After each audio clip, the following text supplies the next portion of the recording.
ঘন জঙ্গলের ভেতর সন্ধ্যার আলো ধীরে ধীরে ফিকে হয়ে আসছে।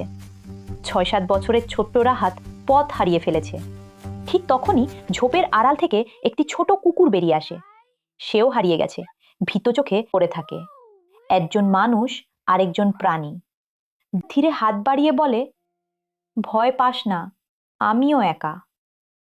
কুকুরটি ধীরে আসে, লেজ নাড়ে, যেন বুঝে যায় এখন তারা একে অপরের সঙ্গী। রাত নামতে শুরু করে। রাহাত কুকুরটাকে জড়িয়ে ধরে বসে থাকে। ভয় ধীরে ধীরে সাহসে বদলে যায়। সে বলে, চল আমরা একসাথে বের হওয়ার রাস্তা খুঁজি। কুকুরটি হালকা ঘেউ ঘেউ করে সামনে হাঁটতে শুরু করে। রাহাত তার পিছু নেয়।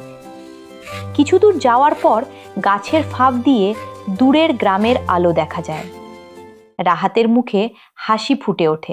সে বুঝতে পারে জীবনে কখনো কখনো আমরা হারিয়ে যাই, কিন্তু ঠিক তখনই কেউ না কেউ এসে আসে আমাদের হাত ধরে।